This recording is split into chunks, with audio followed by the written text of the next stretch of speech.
All right, guys. So we delayed the second installment of the Becoming Brigitte series because after announcing that we were going to air the episode on our CandaceOwens.com website, we underwent extensive DDoS attacks all weekend. Essentially, our servers were being overwhelmed. Then yesterday evening, we received a second strongly worded letter from the Élysée Palace from Brigitte and Emmanuel Macron. This time, it's a very brief letter, which we are going to show you in its entirety later on in the show.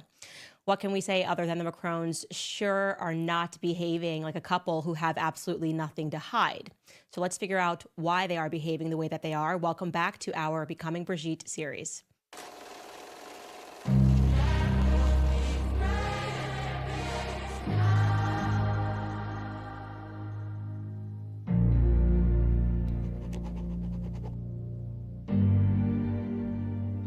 So a lot of people were wondering with the first installment, the entry to this series, why are the French people allowing this to happen? How could they allow all of these things to happen?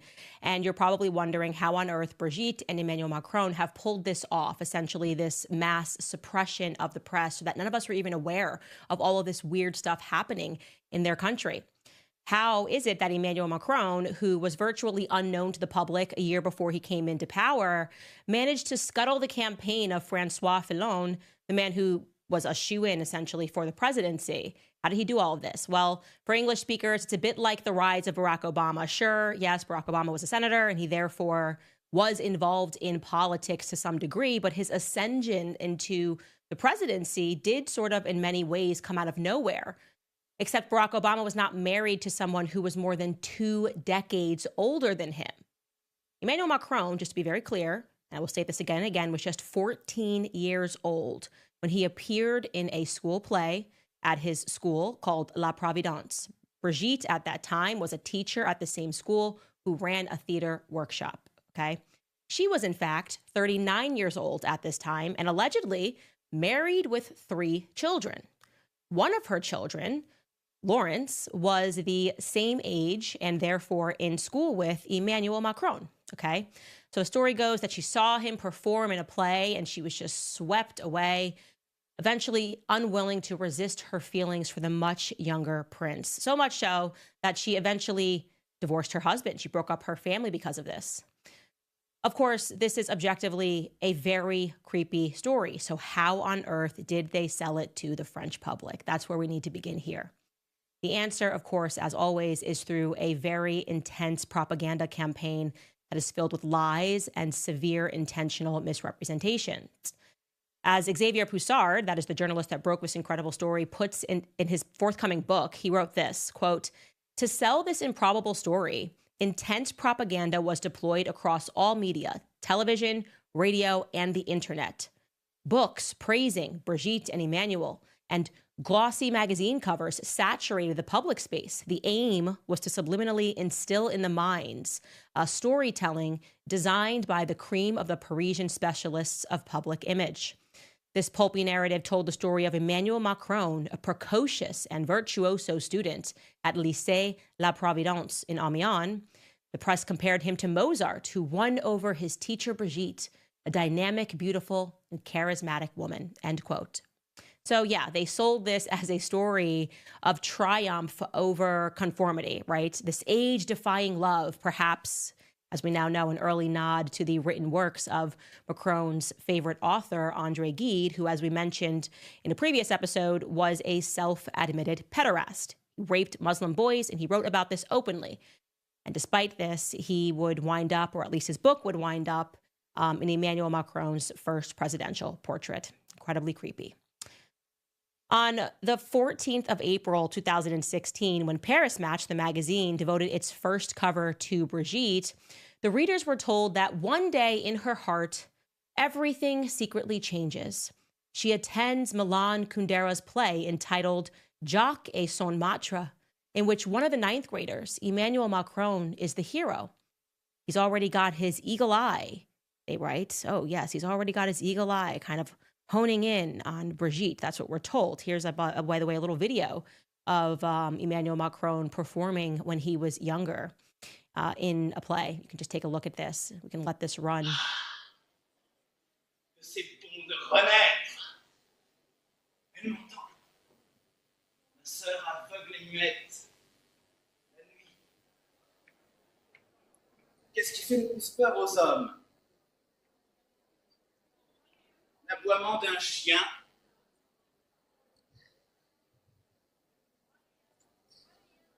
L'ombre d'un homme.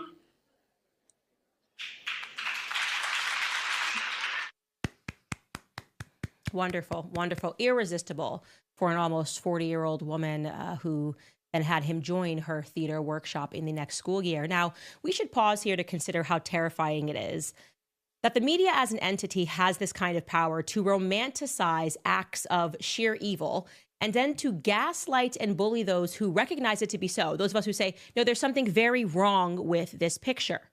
Anyways, no less than 60 newspaper covers were dedicated to Brigitte within a period of just 26 months. Paris Match alone thus far to date has dedicated 13 covers to Brigitte. Now, I would refer to that as sort of a psychological strategy of oversaturation, right? If you give the public so much information, whether it's true or false, it becomes immediately implausible to the average person that there might be something hidden, right? Because you're like, well, there's so much information. It becomes sort of the media bystander effect. If so many people are covering the story, then the story must be covered. It's already covered. There's nothing left for us to learn. So I'm going to now tell you the official legend that was established about Brigitte Macron in these early days by the media. It is as follows. First and foremost, they told the public that the age gap between them was that he was 17, an outright lie, and that Brigitte at the time was 36, also an outright lie. Now let's go through the timeline of Brigitte's prior life, which was asserted by this same media, okay? They tell us that in 1953, on April 13th, 1953, ironically the same date that the MK Ultra program came into existence, Brigitte Trogneux, maiden name Trogneux, was born in Amiens. She was the youngest daughter of a family of confectioners who prospered in northern France. Then they tell us that after a strict Catholic education with the Sacred Heart Sisters in 1974, when she was 21 years old, she married a man named André Louis Ozier, becoming then Brigitte Ozier, married to a bank executive. Following in her husband's footsteps, Brigitte Ozier began a career as a press officer at the Chamber of Commerce in Lille. And then they went on to have 3 children. One, firstborn, Sebastian, in 1975, a son. Then they had Laurence, a daughter. That's the one that was the same age as Emmanuel Macron and attended school with him. They had her allegedly in 1977. And then came Tifon. Tifon, you will come to recognize, is really the only one of the children that speaks out and defends Brigitte Macron, which is quite interesting. They had her allegedly in 1984. And then the story goes that after becoming this press officer and working there at the Chamber of Commerce, she decided to switch to teaching at some point in the mid-1980s, first in Strasbourg as a literature teacher at the Lucie Berger Protestant College, then, of course, at La Providence, the Jesuit college back in her native Amiens, because her and Emmanuel Macron are from the same place. So in 1991, she went back there. And of course, while she was there, she fell head over heels in love with the brilliant student, Emmanuel Macron. Now, this entire story was being painted absent any pictures, right? And so as the press was selling this, they tried to get readers to imagine that Brigitte was just irresistibly sexy and hot, right? Like she was this sort of 1980s pinup doll. Just unbelievably like a Claudia Schiffer type. This was the image they were trying to paint in their head. Like she's older now, but ooh, if you had seen her when Emmanuel Macron saw her, she was like a pinup, and she was wearing short skirts. They talked about how she used to wear skirts and how all the boys were just drooling over her. All of these boys who happened to be going through puberty at the school, fantasizing about this hot Claudia Schiffer type teacher. And of course, the brilliant virtuoso Emmanuel Macron and her then began this sort of clandestine affair. Years later, in 2006, recognizing that she was hopelessly in love with Emmanuel Macron, she made a huge decision to break up her family by divorcing her husband, André Louis, the banker, and marrying her former student, Emmanuel Macron, just a year later in 2007. Okay. Again, that's the legend that was established by the media. Now, to control the public image of Brigitte, the couple brought in, well, a woman known as Michelle Marchand. She goes by Mimi for short. That's the woman I'm showing you right here on the left-hand side, walking next to Brigitte. And she is known as the Pope of celebrity press, the Popess of the celebrity press. You do not cross Mimi. I'm talking about this all week. PR firms, people that they're at the top, she will break you down if she needs to. You can see all sorts of trials she's been involved in. She has been accused of using tactics of blackmail and coercion. We'll get into that in a little bit. And her task was to essentially flood the public with these hyper-selected photos of the wannabe presidential couple looking airbrushed and fabulous. You know, just sell this idea that nothing weird happened in the past. And so Mimi was able to enjoy essentially near exclusivity on Brigitte's image through her photo agency, which is known as Best Image. You will find, as we get deeper in this series, you yourself are going to fall down this hole and you're going to start looking for photos and trying to verify things about Brigitte's past. And you're going to see in the corner that a lot of these photos say Best Image. Yes, that is Mimi Marchand's photo image business. It means Mimi was in control of this image. Now, as far as the conversations that were being had between Mimi and Brigitte, there was one person acting as an intermediary. And that person's name is Xavier Niel. He is a billionaire, you should know, one of the wealthiest men in France. And I should mention that he is also the son-in-law of Bernard Arnault, the CEO and the chairman of LVMH. Yes, that LVMH, Louis Vuitton, Moet, and Hennessy. In January of last year, Bernard Arnault overtook Elon Musk to become the richest man in the world. Okay, Bernard Arnault's children, two of them, were actually taught by Brigitte in school. And you should know, two of his children were taught by Brigitte in school. Later, Brigitte developed a close relationship with Arnault's eldest daughter, who she didn't teach, Delphine, who would go on to become Brigitte's clothing provider through, obviously, Louis Vuitton's artistic director and stylist. Okay, just to follow that, Bernard Arnault has a daughter, and she gets involved in styling and dressing Brigitte Macron, the first lady. And she does this, obviously, through Louis Vuitton and taps their artistic director to be the stylist. That artistic director's name is Nicolas Ghesquière. Now, why am I telling you about that? Who cares what Brigitte is wearing? Well, you should just know as another fun fact that this man is the main promoter of transgenderism and androgyny in the fashion world. He's huge, okay? Not only has he been, and this is directly according to Out Magazine, deliberately hiring trans models and choosing them to open for Louis Vuitton's fashion show, like when he picked a 23-year-old transgendered individual named Crow Kian to open for their 2018 show in which they premiered their spring-summer collection. But Ghesquière also has taken it upon himself to launch the careers of a ton of transgender models all throughout the fashion industry, like one person named Teddy Keane-Livon, who has thanked Nicolas profusely, who at the age of 23 became a household name after being discovered by Nicolas Ghesquière. At the age of 21, he was discovered. By the age of 23, he was thanking him. And so this is just the person that's dressing Brigitte. I digress. So what? Okay. Brigitte's stylist specializes in transgenderism in the fashion world as a creative director for LVMH. Coincidence, you could say, right? Fine. Okay.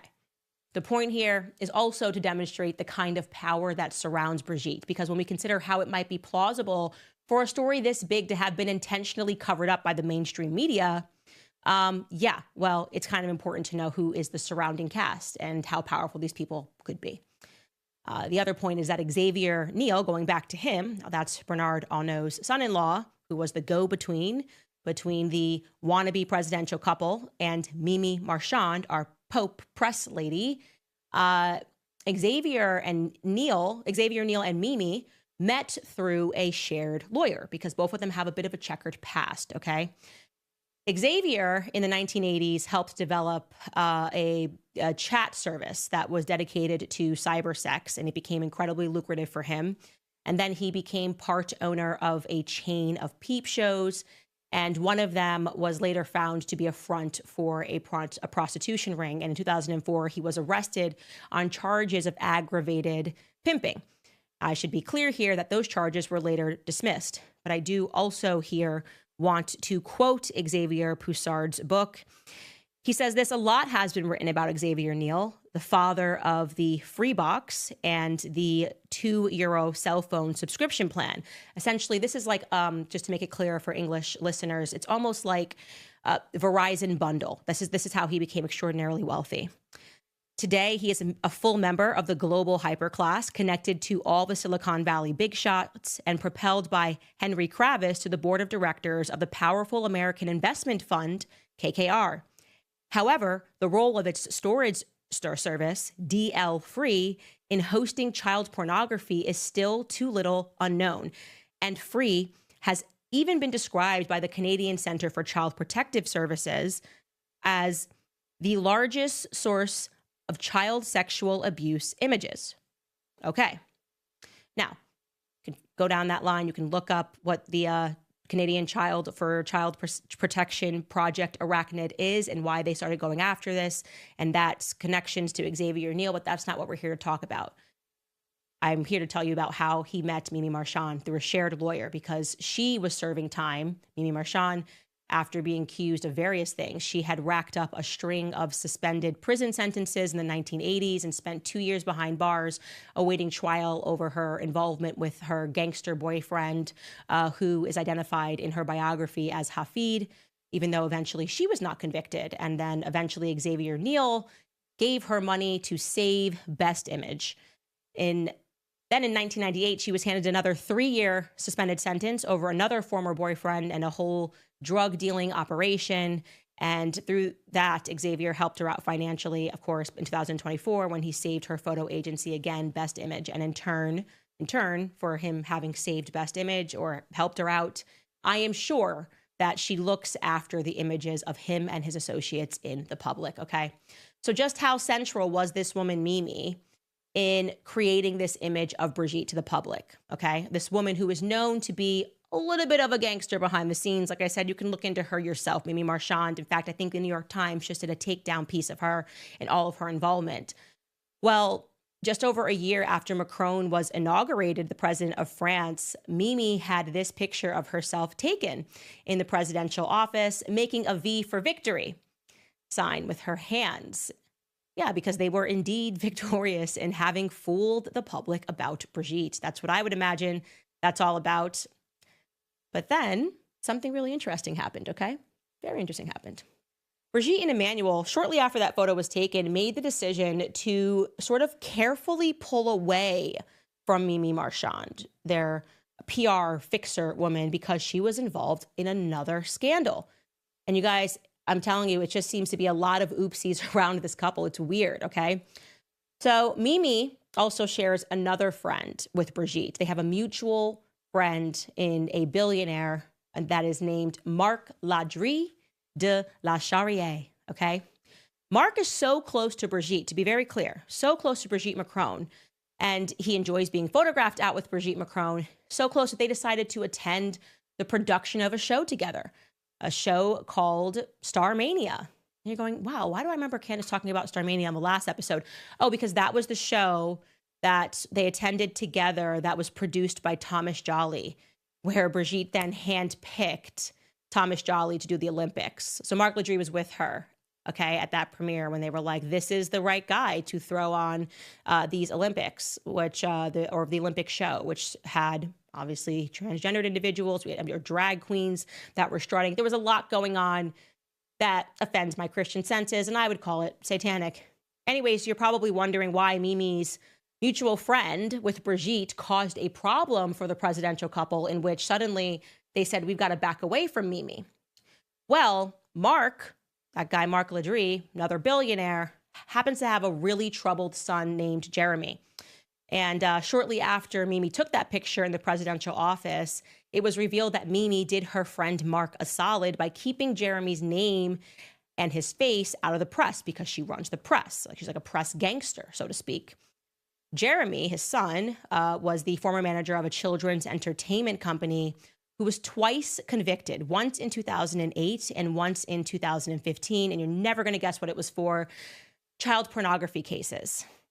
And then again, beyond this time, and recently in 2004 and 24, the mother of his children summoned police to their place in Marrakesh out of fear after she went through his computer.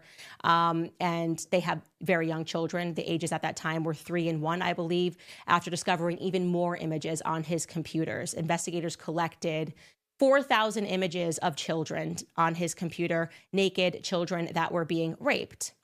For that, he has, by the way, gotten another slap on the wrist. What I was able to determine online, and again, obviously French is not my first language, is that he's been sentenced to just 8 months for that, and that sentence has been suspended, meaning it won't happen until down the line. That's the last I could find on it. I'm happy to correct that if that information is wrong. So that's 3 child pornography convictions for Mark. And Mimi helped cover up the one in 2015. And so anyways, covering up Jeremy's tracks and that conviction was a bad look for the newly presidential couple. And so they began to pull away from her. But Mimi's kind of one of these people, like we were talking about yesterday, these PR agents that you just don't cross, okay? And she didn't like that. She didn't like that people were starting to say that she was on the outs, that she was no longer allowed into Élysée Palace. Then a book was published in October of 2018 called The Book of Mimi, and it became even more clear that she was persona non grata in the presidential inner circle, and she was no longer invited to attend the Thursday meetings at the Élysée. And so what does a PR person do when they feel burned? They drop a bomb in the press. And it looks like she indeed dropped a bomb, an explosion in the press about Brigitte Macron in the magazine called Closer, okay? Brigitte had somehow been spotted at the entrance to the American hospital in Paris, reportedly for undergoing cosmetic surgery under general anesthesia. And the First Lady was furious about this publication, okay? She publicly condemned Closer magazine for her favorite invasion of privacy, okay? Understandable if you're at the hospital getting some work done. Her reaction, though, seemed like an overreaction, especially to journalist Xavier Poussard.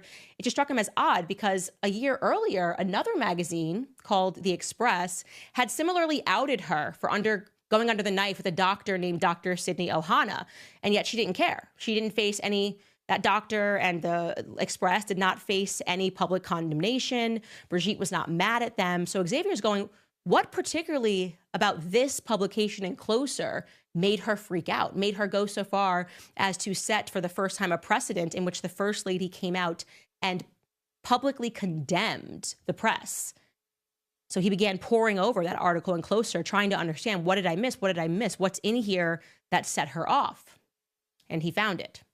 You see, while Closer had not named the surgeon, they didn't at all name the surgeon who worked on Brigitte, they did this sort of petty thing where they left a massive, undeniable clue as to who the surgeon was. In the magazine, they described the surgeon as a, quote, eminent and media-savvy plastic surgeon who would keenly quote Victor Hugo, his favorite expression, woman's flesh, ideal clay. Well, there was only one surgeon who had been featured in the press with that quotation just a year earlier in Paris Match, and his name was Dr. Patrick Buey. He's a plastic surgeon at the American Hospital in Paris, who in that Paris Match feature, which was entitled Operation Young Again, replied to a question that he was asked, and he said, woman's flesh, ideal clay. Now, why was this a bombshell in Closer, or rather a threat that was made, a shot that was fired, if you will, to Brigitte Macron?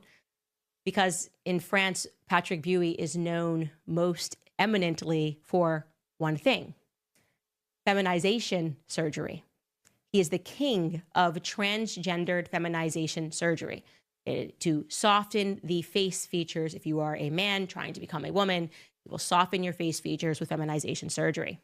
And if there was any question that was remaining in anyone's minds as to whether or not he was indeed being used by Brigitte Macron, they needed to just wait until 2023, because here's a picture of them together. Yep. Years later, in 2023, Emmanuel Macron decided to award Dr. Patrick Buey with the French Legion of Honor, a high distinction in the French Republic. Imagine the medal, it's the Medal of Freedom in America. He's being awarded that. We're going to pause there because that is a lot of information for you to digest, information for you to unpack, and information for you to research. Again, we are at the very tip of the iceberg when it comes to this couple and the connections and the power that they have and how they were able to execute this farce in the public. What we will show you in the next episode is how the storyline begins falling apart. And we can bring up that timeline again, how this perfectly curated idea of Brigitte's background, absent any pictures, people started to go, wait a second, something's not right here. And it sort of begins with just a couple of pictures that are released of Brigitte Macron in those years when she was allegedly a pinup doll. And she didn't look anything like a pinup doll. And she wasn't wearing short skirts. She was wearing baggy suits. And no, it didn't seem like someone in which teenagers would be falling over themselves. Here she is right here. There she is in her teaching days. That's the hot pinup Claudia Schiffer-esque. And people began to go, wait a second, are we just being sold a bunch of lies? And the answer, of course, is going to be yes. But I want to first get into showing you the letter that we received yesterday from Brigitte Macron and Emmanuel Macron. But first, I am, before we read that letter in its entirety, going to throw it to one of our sponsors, Good Ranchers, who has stood by us from the very beginning. I absolutely love Good Ranchers. I don't know if you know this, but over 85% of the grass-fed beef in stores is imported, and that is because the country of origin labeling law was repealed in 2015. So now meat can be packaged here in the U.S. and earn a product of the USA label, even if it was born, raised, and harvested overseas. The truth is, much of the meat on the grocery store shelves is filled with things that you don't want: antibiotics, hormones, questionable origins, and even harmful seed oils. But GoodRanchers.com is changing the way to buy meat. Their meat is born, raised, and harvested right here in the USA, so you know exactly where it comes from. It's free from hidden additives, no antibiotics ever, no added hormones, and no seed oils. You can also check out the exclusive Candace Owens box with my hand-picked selections. Support my show, and you can directly support American ranchers by going to goodranchers.com/Candace to shop today. And right now, Good Ranchers is running their New Year New Meat promotion, so you and your family can easily get the quality that you deserve. Subscribe to any of their boxes and get free ground beef, chicken breasts, or salmon in every order for a year. Plus, you'll get $25 off when you use my code Candace at checkout. That's high-quality, clean protein in every order, delivered to your door for free for an entire year. So visit goodranchers.com today, and don't forget to use my code Candace, and you'll claim your free meat and $25 off.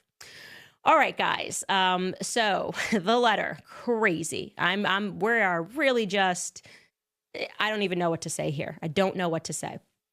So obviously, for those of you who have not checked out the past episodes, you should. We will, here on YouTube, we will put them all together so that you can see it as a series of everything that's happened with Emmanuel Macron and Brigitte Macron. They sent us a letter, and essentially in that letter, they did not address the substance of the claim that Brigitte Macron was a woman, but began to pick apart at other things that we had said and said, this could be defamation because of this could be defamation because of that. We responded to them and basically said, look, we're not in the business of lying. Candace believes that Brigitte Macron was born a biological male. We're not doing this for funsies, obviously, okay? And we're going to give you an opportunity to answer these questions, yes or no. Very simple questions. We went over it in the first episode. Questions like, did the First Lady Brigitte Macron give birth to 3 children? Yes or no? You know, was she born a biological male? Who was the person in this photo? Etc., etc. And they did not answer us at all. We gave them, I think, what would amount to 10 days, more than 10 days perhaps, to respond before we launched the first installment of our series. We got no such luck. Then after the first installment, the introductory episode, last night, we received an email from their legal team here in the United States. And I kid you not, I'm just going to read it to you in its entirety because I've realized that they're trying to assert the claim that we picked and chose what we read to you. Yeah, it was a 100-page letter. We didn't have 3 hours, and none of it answered our question as to whether or not Brigitte Macron was a man. We get that you're trying to pretend that mistakes about colorization, could amount to defamation. We know your game.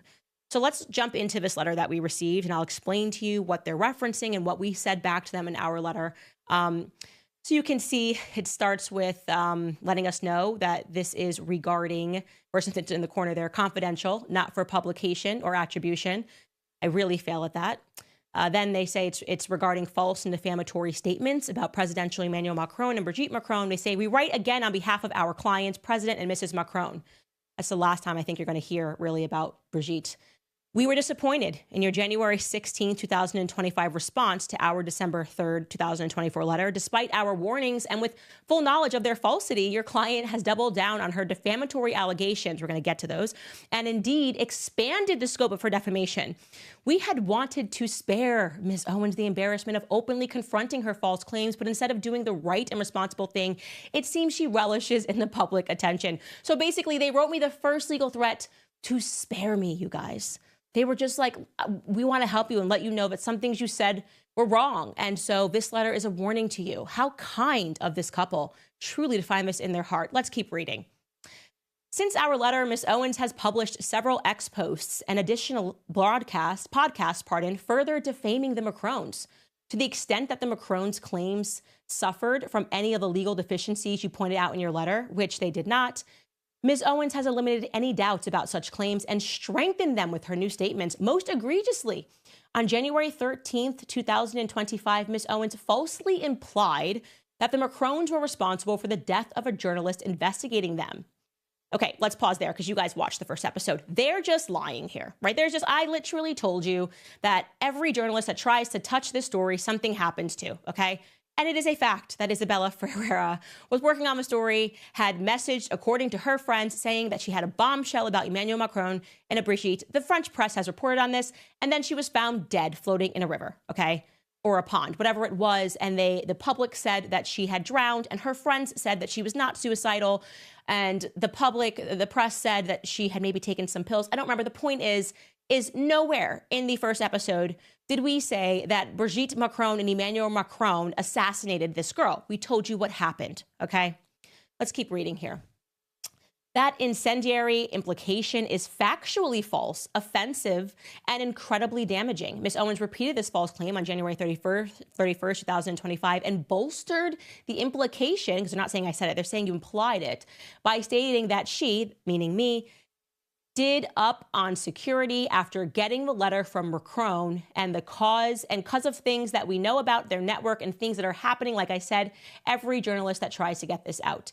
Yes, that is not a lie. That is the truth. We have upped our security and we were responding to the chat, people saying, get yourself some good security. And of course, when you have people walking around your property and you have young children and you understand the extent of the stakes that are in this, getting and upping on your security, that is my right. Okay. You don't get to tell me that I can't tell the public the truth about that. Let's keep reading to see what they're upset about. In another outright lie, Ms. Owens has repeatedly stated that the Macrons admitted Mrs. Macron statutorily raped President Macron in our December 3rd letter.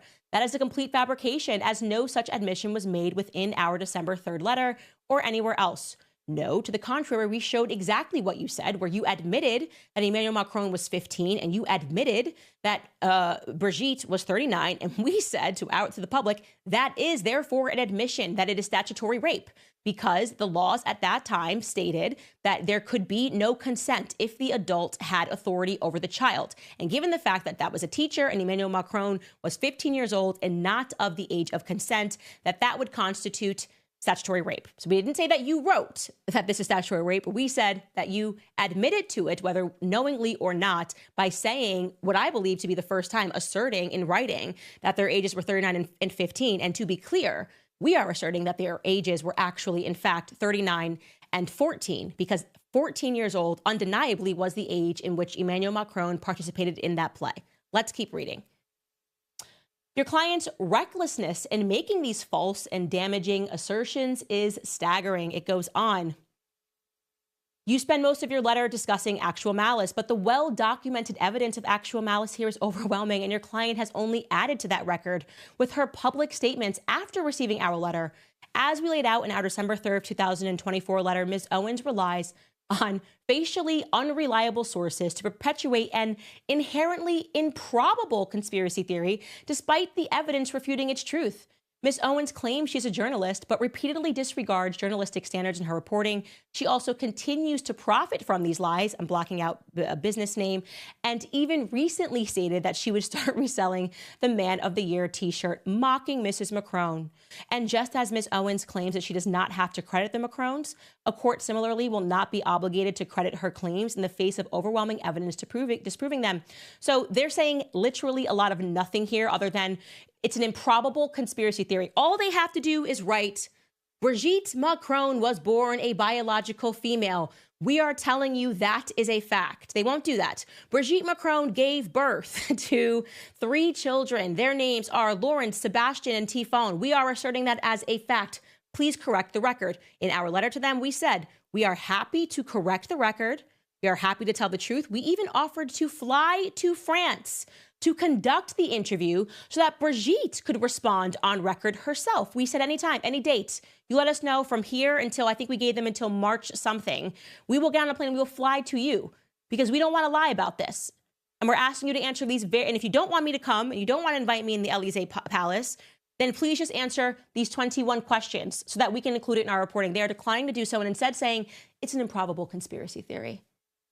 That's it. That's what they're saying. Okay, let's keep going because the letter's almost over. This is all it says. Since receiving our letter, Ms. Owens has supplied us with even more evidence. Okay, sorry, actually, we just went over that. Oh, no, that's right. Since receiving our letter, Ms. Owens has supplied us with even more evidence of her reckless disregard of the truth, actual malice, and intent to further injure the Macrons. Ms. Owens received overwhelming written notice of the evidence contradicting her claims in our December 3rd, 2024 letter, and yet she continues to double down and expand her lies. She has refused to retract any of the defamatory claims outlined in our letter. Ms. Owens also quoted from portions of our letter, but refused to present her audience with much of the substantive evidence refuting her claims. All of this is blatantly obvious attempt to further defame and injure the Macrons and hide the truth from the audience she has repeatedly lied to about these issues. So essentially what they are saying is, we sent you a 100-page letter and we went over everything that could potentially be defamatory. Like I said to you, ignoring the substance. Is Brigitte a man? Yes or no? A biological male? Yes or no? Was she born a biological male? Yes or no? And starting to nitpick colorizations of photos. And they're actually going to list the 2 things again, so I don't need to be redundant here. They're going to list parts of a letter that were in their initial letter that we did not present to the public, which is why we're showing you this entire letter, because it's ridiculous. You're going to see exactly their pattern of not addressing the substance and always going to nitpick things that they say are defamatory. So let's keep going with this letter. It goes, Ms. Owens mistakenly believes that her false statements about the Macrons are protected by her freedom of speech and religion, or at least thinks that it will be useful to her cause to throw those terms around. Defamation is not entitled to First Amendment protection because, quote, there is no constitutional value in false statements of fact. And then they list a lawsuit, some jurisprudence there. Thus, Ms. Owens cannot publish, here it comes, guys, an accusation that she knows has no evidence behind it as a fact to fit her desired storyline and then cloak herself in the First Amendment. A defamation claim premised, in part, here we go, on Ms. Owens's false claims that the Macrons are involved with a satanic cult does not implicate any religious belief where no such group even exists. So they're saying here, and this I did, guilty as charged. They did a whole segment in their first letter about me speaking about satanic and cults, implying that they were in a satanic cult. And they're saying that that is defamation. To talk about Satan, talk about satanic cult is a form of defamation. And they're asking me to correct the record. And I'm saying I'm not doing that because as a Christian, okay, I know that satanic cults do actually exist.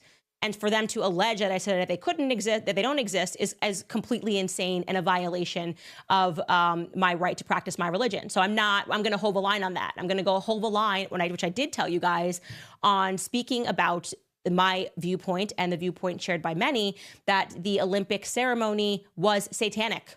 That is, even the main participant, Barbara Butch, okay, the lesbian who was at the center of that, laughed about the New Testament in her Instagram story and then pulled it down.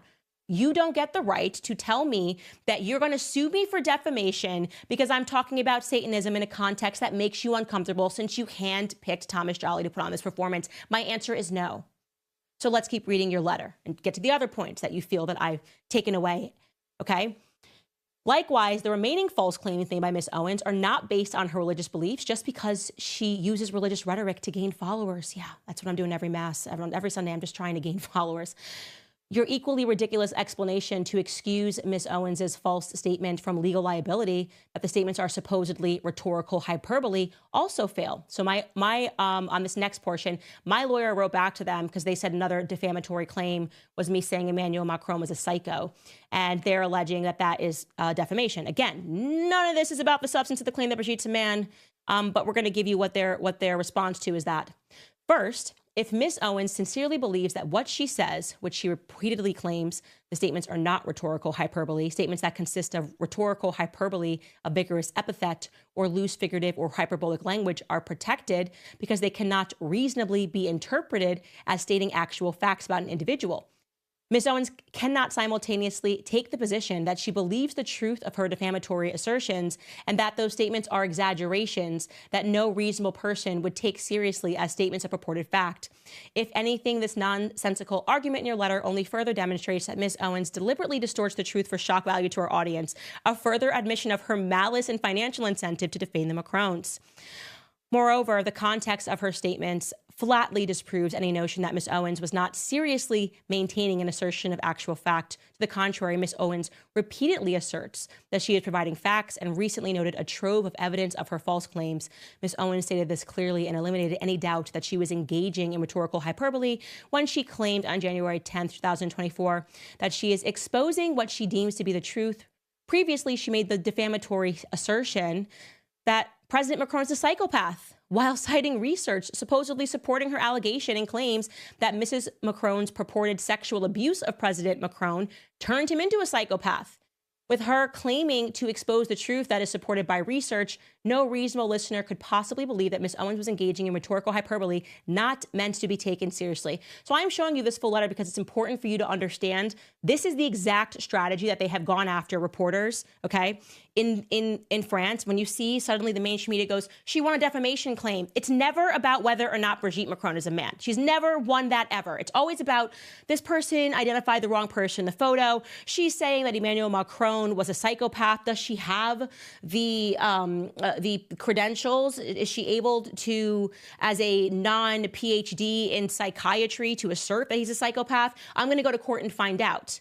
And then when they win and they get like a civil harassment charge, their media, who I just explained to you in this episode how they control that media, rushes to print that she won a defamation suit. Have you heard them once throughout this entire letter simply assert that Brigitte Macron was in fact born a female? Have you heard them assert that Brigitte Macron did not, the current First Lady, transition? No, it's petty little claims. This is just the end of the letter here. I'm not hiding anything from you. Let's keep going. And yes, it is true. Both of these things were in their first letter about him being a psychopath and about satanic cults. They wrote that your claim that the Macrons have not been damaged by your client's false statements is further belied by the second sentence of your January 16th letter. In your words, Candace is an international sensation. Oh, thank you, lawyer. Thank you. I got a good lawyer. He's so kind. Her false claims have reached an international audience. The views, the likes, the comments, the downloads, the shares of her false statements provide conclusive proof that Ms. Owens's fabrications are believed and repeated. It is self-evident that Ms. Owens's proliferation of these false claims has resulted in impairment of reputation and standing in the community, personal humiliation, mental anguish, and suffering. Suffering so much so, ladies and gentlemen, that they won't just simply answer the basic question that we are asking. Are you Brigitte Macron? Were you Brigitte Macron born a biological female? Circle yes or no. Please stop with these letters, please. Anyways, it wraps up by them demanding this rather bizarre demand. Lastly, your letter does not acknowledge our legal hold demand. For your convenience, to repeat it here. Till these issues are resolved, please ensure that your principals and all of your sources are preserving and retaining emails and text messages, audio, visual recordings. Yeah, okay, dummy, it's all here on YouTube, okay?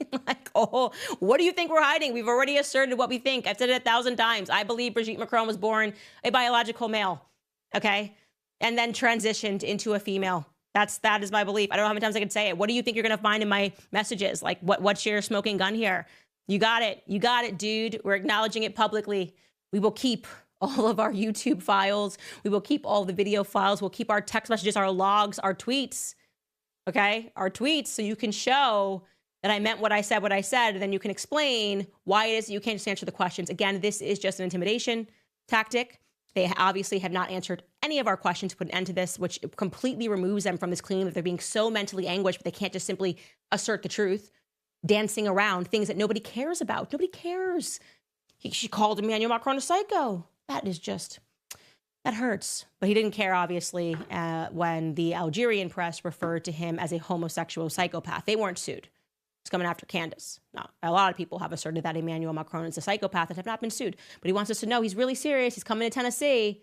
I think, do it. Stop wasting your time with these letters. Go, file the lawsuit, okay? The entire world wants to know the answer to the question. And I believe I already know the answer to the question. Like I said, we are peeling back the layers of this onion very slowly, helping people to understand who is in your circle, how we were able to pull this off, how you were able to gaslight the entire world, which you're doing right now, okay? Because this is what you do. We're going to reveal your legal strategy of not addressing the elephant in the room as you complain about things around it. Oh gosh, well, she said psycho. She said, oh, he's a psycho. How could she say that? He's so hurt. He's anguished. You're pathetic, Emmanuel.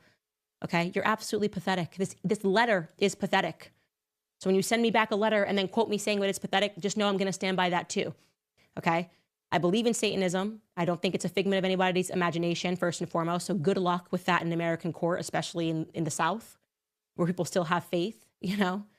And good luck trying to prove that you're not a psycho when tons of people have purported in the press that you are psychopathic and that they saw that during COVID. Tons of people wrote about that, about your mental condition, and you will never, ever, ever get me to transform my opinion that you were groomed by the person you eventually married in 2007, Brigitte Macron. I believe she's a man. How many more times can I say it? How many more ways can I say it? Should I say it in French? Parlez-vous français? Should I learn a little bit of French to say it in another way?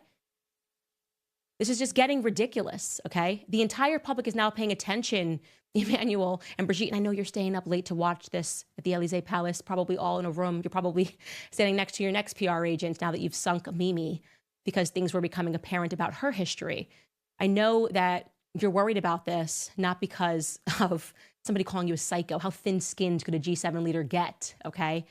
But you're worried about the substance, and we're going to get to the substance, and the entire world is going to watch us do it. So I conclude this, Mr. and Mr. Macron, by thanking you for promoting this series in the only way that you know how, by crying like little babies publicly and thinking that I'm going to keep this private or secret.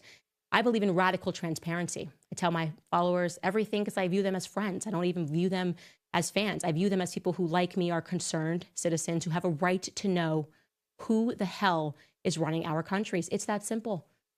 And I'm very concerned about who is running your country. I'm very concerned about it. I'm very concerned about their ties to the American media. And I'm very concerned that most people in the world are just hearing about this story, which is demented, okay? And it gets more demented every episode. So we're not going to stop.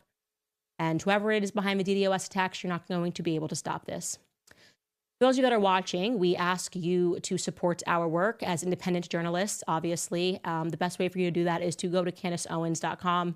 You can give a gift. You can buy some merch to support us. I know overseas sometimes that can be a lot with the fees that they include on shipping, but you can just give a gift and support us that way, or you can sign up for all of our offerings on CandaceOwens.com. I would deeply appreciate it. We are aware that everything that we do, we take tremendous risk, but we feel that it is necessary risk to protect children. And that's what this is about at the end of the day, protecting children from people that we believe are predatory. And I believe that Brigitte Macron was a predator. Make no mistake. I believe she is a predator. I believe that she's manipulating the press and manipulating the courtrooms. It's predatory. Manipulating journalists, trying to shut down speech, all of it's predatory. So that is our conclusion, you guys. Thank you so much for tuning in to episode 1.